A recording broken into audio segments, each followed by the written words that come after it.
Bonjour à toutes et à tous, merci de nous rejoindre pour suivre les infos de ce mercredi 5 octobre et voici tout de suite le sommaire. Un premier tracker solaire en Moselle. Cette technologie permet de produire de l'énergie à la manière d'un panneau solaire, à la différence qu'il peut tracer la course du soleil. Utilisé dans une exploitation laitière à Mandren-Ritzin, ce tracker pourrait devenir le nouvel objet tendance des agriculteurs. Les associations du pays de Sarreguemines auront-elles autant de subventions que les années précédentes? Hier soir, les élus de la ville ont organisé une rencontre avec les présidents d'associations. Ces derniers pourraient recevoir moins de subventions en 2023 en raison de la crise énergétique. Ce dimanche, le grand marché des producteurs prendra place sur l'esplanade du Casino des Faïenceries. Au programme de nombreux exposants, des animations et de la restauration toute la journée de 10h à 18h. Et puis à Bitche, il sera possible dès ce samedi de se restaurer dans un lieu dépaysant. Au café La Lorraine, on trouve désormais un coin restaurant chaleureux au style montagnard. Une adresse originale qui pourrait accueillir jusqu'à 12 personnes d'octobre à mars. Et après ça, dans la chronique culturelle, on parlera d'une polémique qui a fait du bruit ces derniers jours dans le monde du cinéma avec Morane. C'est ça, on verra que Mickey n'y est pas pour rien. Et on a hâte de découvrir tout ça, on voit ça tout à l'heure. Et en fin d'émission, on partira avec des enfants de l'école maternelle d'Oundelin à la découverte des arbres fruitiers.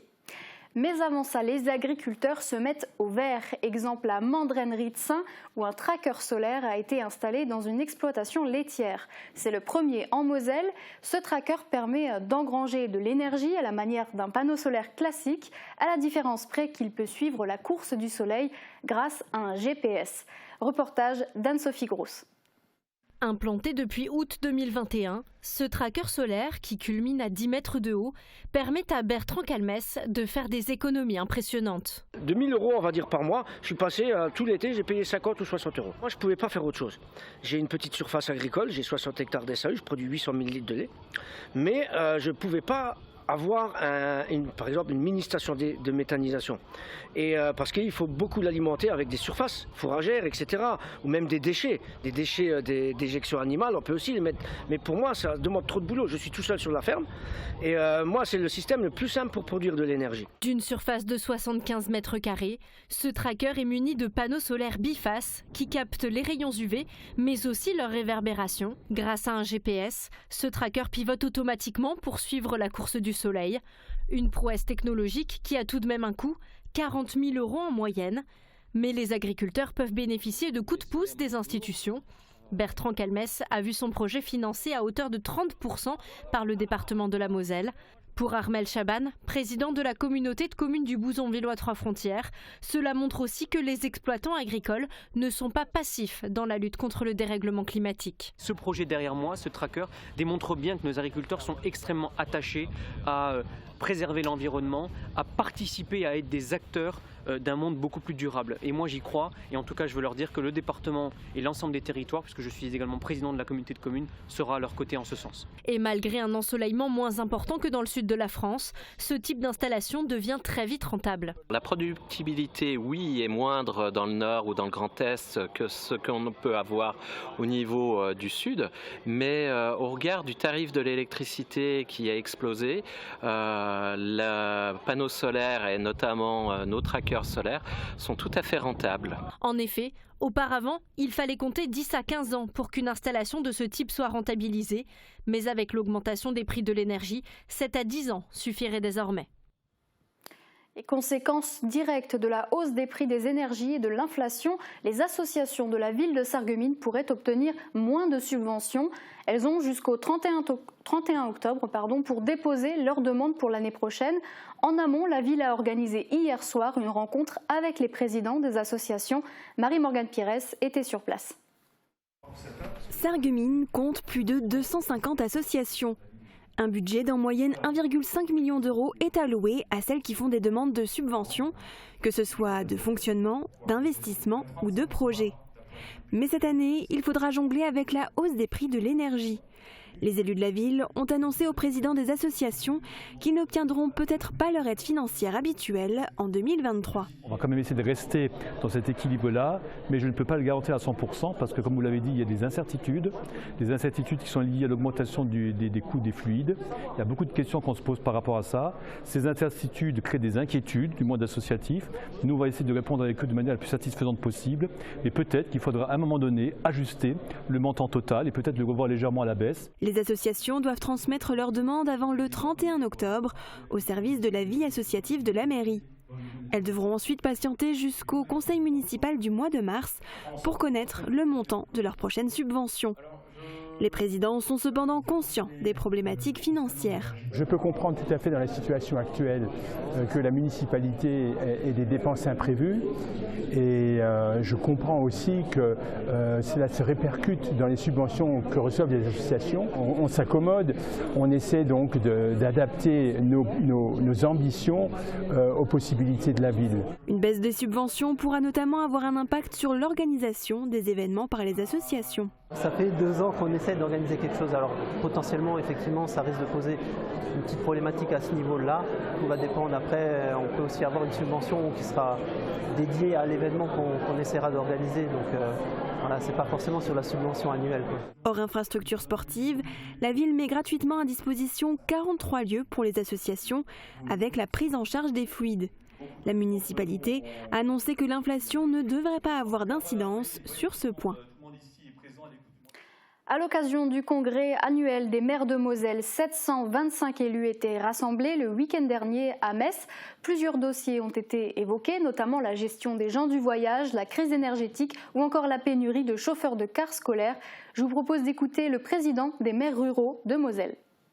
Les communes sont depuis un certain temps maintenant confrontées à la hausse, parfois l'envolée du prix de l'énergie, et ça concerne le gaz et l'électricité, et cette hausse confine parfois à de l'envolée. Donc elles sont très inquiètes par rapport aux moyens qu'elles auront ou pas de maintenir en service, en fonctionnement, les services publics qu'elles gèrent. Je ne pense pas seulement aux piscines, je pense tout simplement aux services habituels, notamment les écoles, les périscolaires et les gymnases qui sont assez énergivores.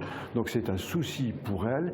Elles interpellent l'État pour savoir quid de la manière dont les factures seront payées.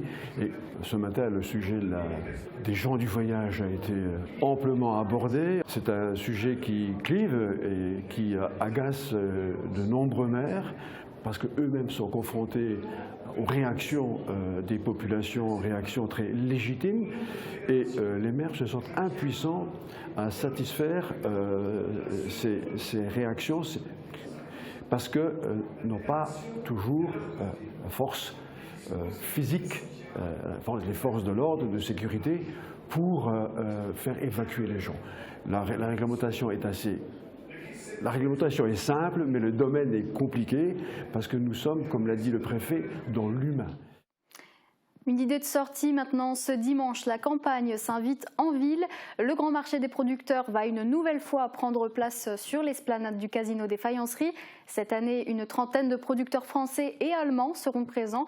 Ils feront découvrir la richesse et la diversité des fruits de leur travail. Guillaume Dumonteil nous en dit plus. Il est de retour, événement prisé des gourmets, amateurs de produits locaux.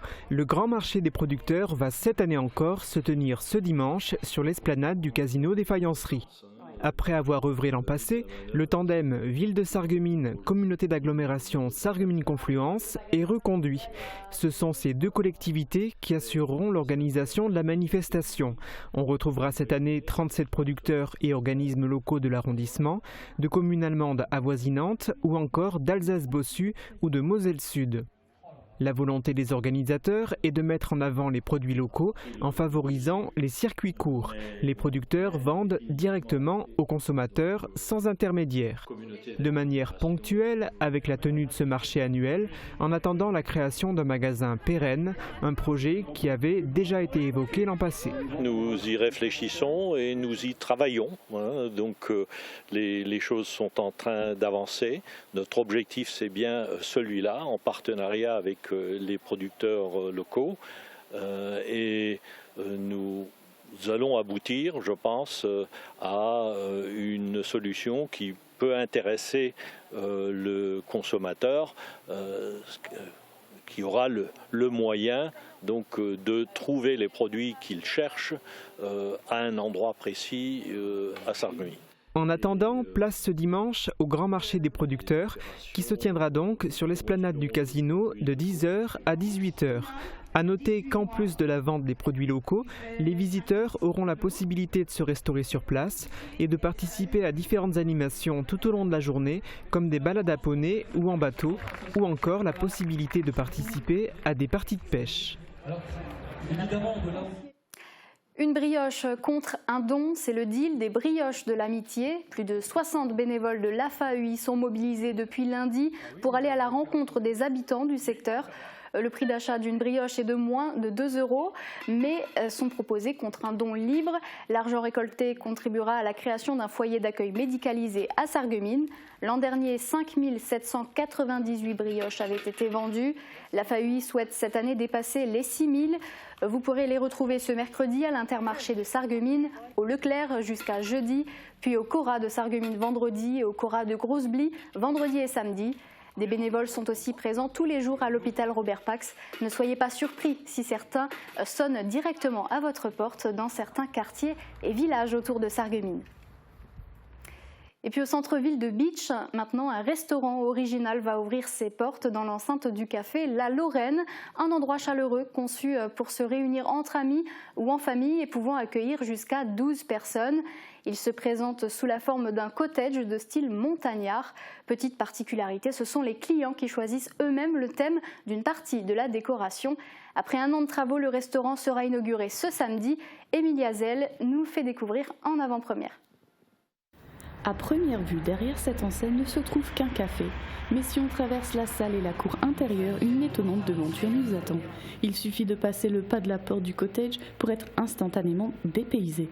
Une décoration et un menu montagnard, des fenêtres en trompe-l'œil et un radiateur ayant l'aspect d'une cheminée. Depuis sa reprise de la brasserie La Lorraine, Sandrine a cette idée originale qui lui trotte dans la tête. Sa particularité, c'est qu'ils peuvent choisir le décor. Donc ils peuvent choisir s'ils veulent un décor sur l'automne, sur l'hiver, le printemps. Ça, c'est à leur goût. Ayant longtemps gardé le secret sur ce projet, elle est curieuse et impatiente que tout le monde découvre son restaurant. Je suis curieuse de voir si les gens auront, eux, la curiosité de venir. Parce qu'ils connaissent le café La Lorraine, que Café La Lorraine depuis tout le temps. Et je pense que le café à La Lorraine a beaucoup évolué en peu de temps où je l'ai repris, que ce soit à l'intérieur et à l'extérieur. Il n'y avait pas de terrasse, il n'y avait rien. Donc ça permettra peut-être de découvrir en dehors de Bitche. Ça serait le but, quoi. J'aimerais bien faire découvrir celui-là, beaucoup plus loin que le secteur de Bitche. Les clients pourront profiter de produits frais et de vins haut de gamme qui ne seront disponibles que pour le cottage. Le petit plus des talkie-walkie. Les clients auront un talkie-walkie pour nous appeler quand il manquera de la charcuterie ou quoi que ce soit, pour qu'ils aient encore une intimité, quand on n'est pas là pour les déranger. Si ce restaurant marche bien, 2 autres cottages sur des thèmes différents pourraient voir le jour au printemps 2023. Pour profiter de ce lieu ouvert tous les soirs du lundi au dimanche, il est obligatoire de réserver. Vous pourrez y déguster de la fondue, de la pierrade ou encore de la raclette. C'est bien de saison et ce jusqu'au mois de mars. Et allez, encore des travaux à Sarreguemines. Depuis lundi soir, le département procède à la réfection du revêtement de la chaussée rue de France jusqu'au boulevard des Faïenceries. Pour limiter l'impact sur les automobilistes et sécuriser les agents, ces travaux se déroulent la nuit. La RD 33 est donc barrée à partir des cinémas Forum jusqu'au niveau du pont SNCF de la rue de France, ce de 19h à 6h du matin. Des déviations sont mises en place le long de la rue de France. La circulation est alternée, mais pas d'inquiétude, le chantier devrait s'achever ce samedi 8 octobre au matin. On va se quitter un court instant, le temps de voir les prévisions météo pour demain. Après la pub, on se retrouve pour la chronique culturelle. Restez bien avec nous. La rénovation de vos façades avec Modern Habitat allie esthétique et une résistance garantie à toutes les intempéries. Retrouvez votre programme avec le Crédit Mutuel, partenaire des grands événements de votre région. Une banque qui appartient à ses clients, ça change tout. Bonjour à tous. Demain, si les nuages sont prédominants en début de matinée, ils s'effacent progressivement devant un soleil de plus en plus généreux. Pour la nuit, la voûte étoilée et radieuse en première partie de nuit. Ensuite, elle s'agrémente de nuages discrets. Le thermomètre indique 11 degrés le matin, 18 degrés l'après-midi. Demain, souhaitez une bonne fête au Bruno. Le soleil se lève à 7h42 et se couche à 19h04. Bonne journée sur Mosaïque Cristal. C'était votre programme avec le Crédit Mutuel, partenaire des grands événements de votre région. Une banque qui appartient à ses clients, ça change tout.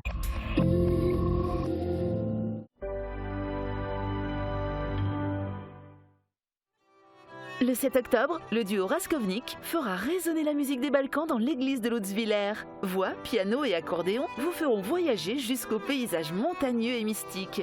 Programme complet et billetterie sur www.festival-euroclassique.eu. À l'accueil, caisse du soir. À partir du 1er novembre, nouvelle réglementation pneus hiver. Faites confiance à Speedy. Pour vos pneus, faites confiance à Speedy, 34 rue Maréchal Foch à Sarreguemines. Qui pourrait deviner que je porte des appareils? Les nouvelles générations d'aides auditives sont de plus en plus discrètes, même en contour d'oreille.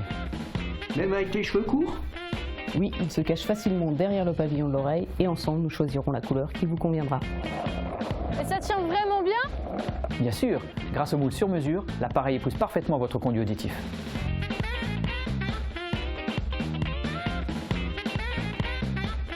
Le roi des vins, Astirin-Vendel. 3500 références de vins, des alcools, une épicerie fine et des idées cadeaux. Nouveau, la cloche et sa large gamme de fromages et de charcuterie. Le roi des vins, le temple des gourmands et des gourmets.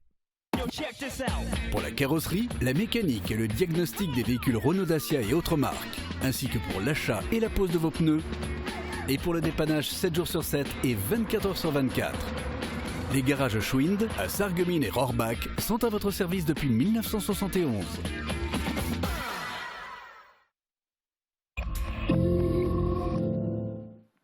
De retour sur le plateau du 30 minutes, c'est l'heure de la chronique culturelle.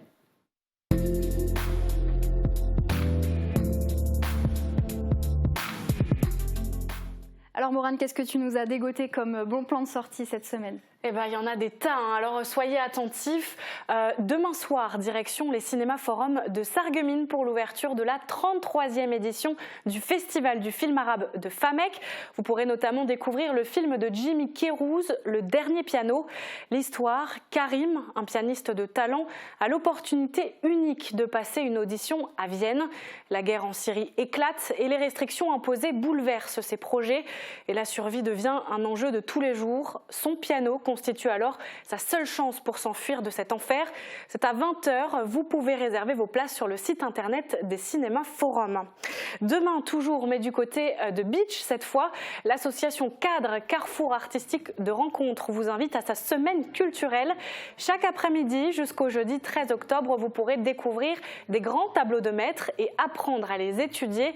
Ça se passe à l'espace Cassin de Beach. Un vernissage de l'exposition de peinture de Brigitte Gonzalez est d'ailleurs prévu ce samedi à 17h30, même endroit, profitez-en.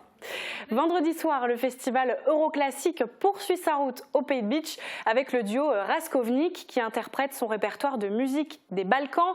Voix, piano, contrebasse, accordéon, viol de gambe et saz s'harmonisent pour vous offrir une performance unique. C'est à 20h à l'église de la Sainte-Trinité de Lutz-Willer. Vendredi soir encore, mais du côté de Sarreguemines, venez découvrir la vie de Marcel Pierron, homme visionnaire aux activités multiples racontées par son petit-fils Jean-Michel Conrad. C'est l'association Confluence qui vous propose ce saut dans le temps. Ça se passe aux archives municipales de la ville rue du Parc à partir de 20h. Et samedi, on repart au Pays de Beach dans la vallée des Mésanges. La Alverrière de Meisenthal vous propose un spectacle unique, Salto Robotal, de la compagnie Ulic Robotique Circus. Au programme acrobatie, jonglerie et même machinois défieront les lois de la gravité grâce à un robot industriel. C'est assez incroyable, je vous le conseille vivement. Et enfin, je vous le disais la semaine dernière, le Rotary Club de Sarreguemines organise son spectacle La légende de Carmen, inspiré du célèbre opéra de Georges Bizet. C'est ce samedi à 20h30 au Casino des Faïenceries. Infos et billetterie à l'Office de tourisme. Voilà Margot. Merci beaucoup Morane, c'était très complet cette semaine. Tout de suite, on va s'intéresser au 7e art. Absolument, vous le savez, la crise sanitaire n'a épargné personne. Ces 2 dernières années, les cinémas français ont été fortement impactés par les multiples fermetures et mesures restrictives durant la pandémie. Pour autant, les salles obscures ont enregistré plus de 95 millions d'entrées en 2021, malgré 138 jours de fermeture obligatoire. Alors c'est certes moins que l'année 2019 qui comptabilise plus de 210 millions d'entrées, mais c'est toujours plus que l'année 2020 qui comptait que 64 millions d'entrées. Alors les cinémas français sortent la tête de l'eau petit à petit, notamment grâce aux films français, mais aussi grâce aux géants de l'industrie comme Paramount, Warner Bros, Universal Studios ou encore Walt Disney Company. Seulement voilà, en septembre dernier, coup de théâtre, des rumeurs affirment que les films Marvel ou Disney ne sortiraient plus au cinéma. Alors ça, par contre, c'est impensable. Et oui, et ces bruits de couloir ont fait trembler les cinémas français. Walt Disney Company menacerait de ne plus sortir ses films dans les salles françaises, notamment le film de fin d'année Avalonia ou bien la suite de Black Panther, Wakanda Forever. Est-ce que tu sais pourquoi? Eh bien, pour une question de chronologie des médias. Alors, la chronologie des médias, qu'est-ce que c'est? Eh bien, c'est une règle qui définit l'ordre et le délai de diffusion des œuvres cinématographiques en France. C'est une sorte de hiérarchie, en fait. Et chez nous, eh bien, dès l'obtention du visa d'exploitation, les films sortent systématiquement au cinéma en premier, avant d'être diffusés sur les plateformes de streaming ou sur petit écran. Et tu sais pourquoi c'est établi dans cet ordre-là? Eh bien en fait, ça date pas d'hier. À partir des années 60, on constate une baisse de la fréquentation des salles obscures. Peu à peu, les ménages s'équipent de postes de télévision et la télé devient une sérieuse concurrente pour les salles de cinéma. Dans les années 80, les cinémas exigent une protection de l'État afin de faire perdurer l'industrie cinématographique. Alors on sait à quel point la France est attachée à la culture et donc c'est à partir de là qu'on instaure un ordre et un délai de télédiffusion. C'est ce qu'on appelle la chronologie des médias. Donc les cinémas sont en tête de liste. Est-ce que tu sais qui seront les prochains? Oui, alors on va simplifier parce que c'est assez complexe.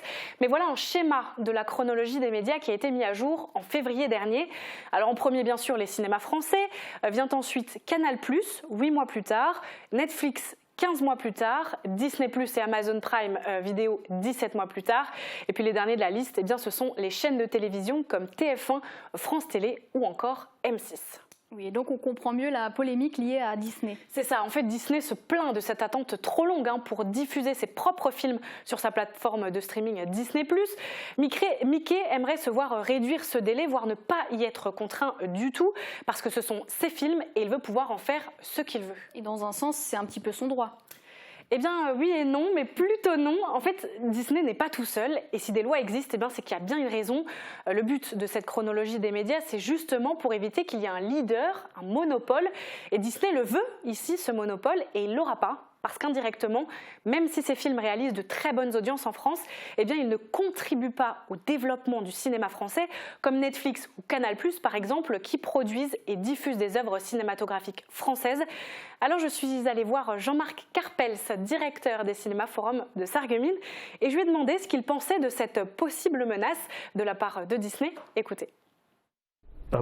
Ils sont dans une démarche totalement capitalistique. C'est une guerre de plateforme et où finalement le public, on s'en fiche un peu. Ce serait dommage, culturellement parlant, de se voir imposer un modèle qui a tendance à vouloir dominer le monde. Donc ce n'est pas mon approche et je pense que ce n'est pas l'approche de nombre de nos clients. Et de temps en temps, comme nos Gaulois, il faut faire de la résistance. Est-ce que tu penses que cette menace, elle pourrait être réelle? Oui, en fait, parce que Disney peut un peu faire ce qu'il lui chante. Mais Jean-Marc Carpels n'y croit pas trop. Alors ça reste une crainte, évidemment, mais il pense, et il n'est pas le seul, que Disney aurait un gros manque à gagner s'il se passait des salles obscures. Écoutez. Mais avec un avis tout à fait personnel, je crois que Disney a autant à perdre que nous, parce que finalement, ce qui fait les parcs d'attractions, ce qui fait les franchises fortes, ce qui fait les produits dérivés, finalement, ça vient des marques fortes, Encanto et tous les autres dessins animés qui ont fait la réputation de Disney et qui sont passés par la salle. Parce que souvent, je mets au défi certaines personnes qui m'interrogent là-dessus pour me dire quel était le dernier Disney Disney de Noël qui est passé directement sur une plateforme. Personne généralement s'en souvient. Et toi, Margot, tu t'en souviens du dernier film Disney qui est sorti sur plateforme? Je vais avouer que non. Eh bien, c'était Soul. Voilà. Et moi non plus, je ne savais pas. C'est Jean-Marc Arpels qui me l'a dit. D'accord. Et donc pour Jean-Marc Arpels, donc comme il le disait, donc Disney aurait plus à perdre que les cinémas. C'est ça. Alors bien sûr, les salles de cinéma auraient beaucoup à perdre sans ces blockbusters. On se souvient de Spider-Man No Way Home et même La Reine des Neiges. Ça a été un succès monstre. Mais c'est vrai que Mickey aurait beaucoup à perdre en se passant des salles de cinéma françaises parce que diffuser ces films exclusivement sur plateforme, eh bien ça soulève aussi un problème lié au piratage. On le sait, les comptes piratés, il y en a. Et financièrement parlant, eh bien, sortir ces films au cinéma assure au moins des entrées réelles. Et si donc Disney met sa menace à exécution, qu'est-ce qui se passerait exactement? Tu veux dire plus de films d'animation, plus de Marvel, plus de Star Wars et pas d'Avatar 2 qu'on attend depuis plus de 10 ans maintenant? Ça serait catastrophique. Mais heureusement, les réalisateurs produits par Disney ont eux aussi leur mot à dire et ils comptent aussi énormément sur les sorties en salle de leurs œuvres. Imaginez si Avatar ne sortait pas en salle, et en plus c'est un film 3D, c'est pas possible. Pas terrible. Après, si ça devait réellement arriver, les cinémas français feraient avec.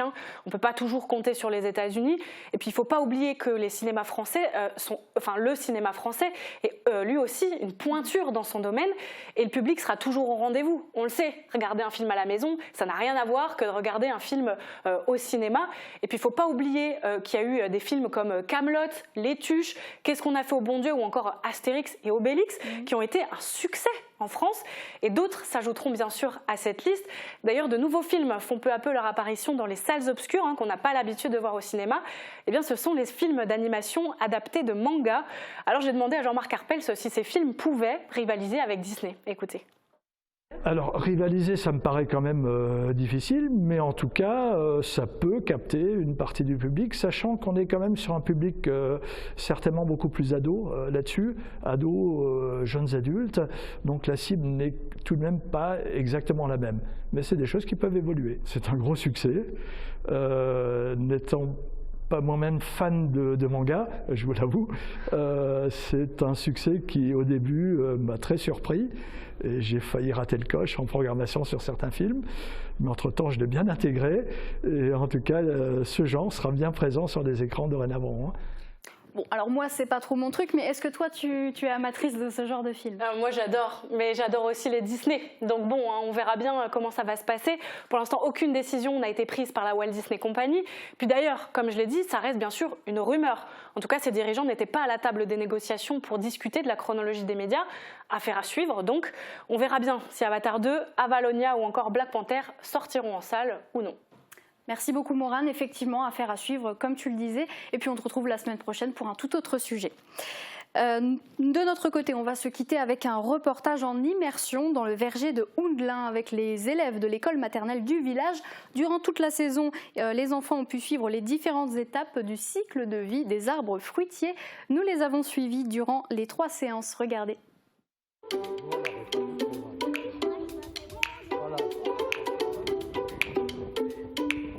Un cours un peu particulier pour les élèves de l'école maternelle de Houndelin. Ils ont quitté leur salle de classe pour se rendre au verger du village pour découvrir la vie des arbres fruitiers.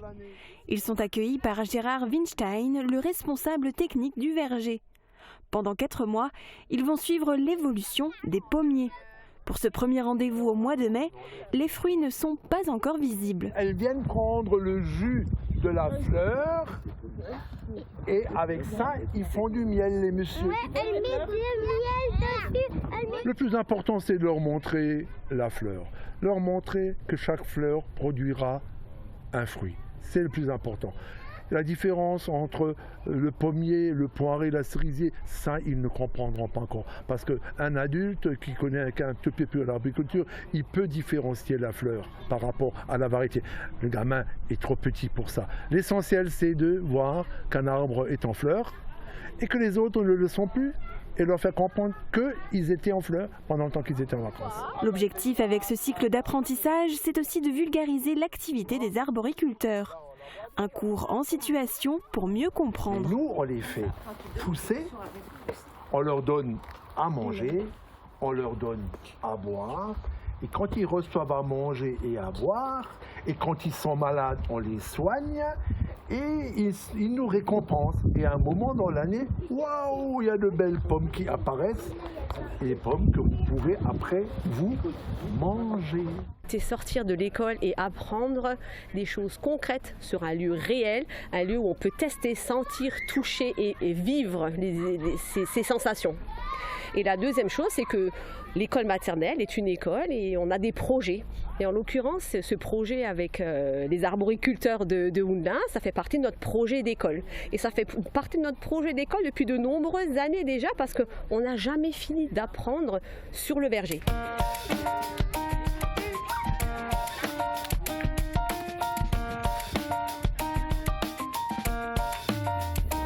Un mois après la première visite des enfants, les pommes ont fait leur apparition sur les 10 arbres qui sont attribués à leur école.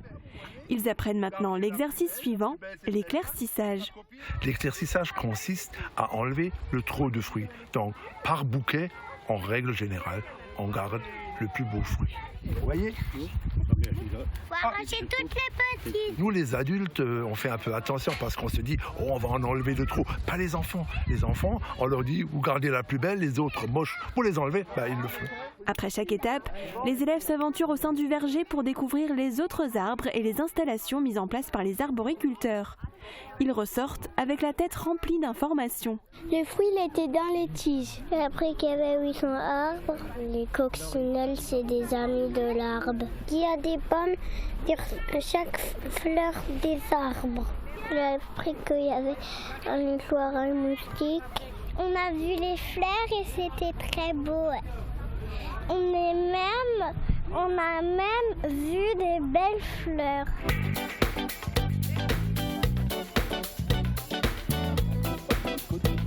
Les vacances scolaires passées, nous sommes à présent au mois de septembre.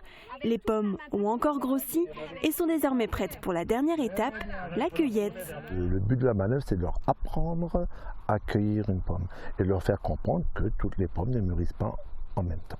Alors comment est-ce qu'on cueille une pomme ? On tourne. Montre, on va voir. Tiens, on va voir une pomme, peu importe laquelle.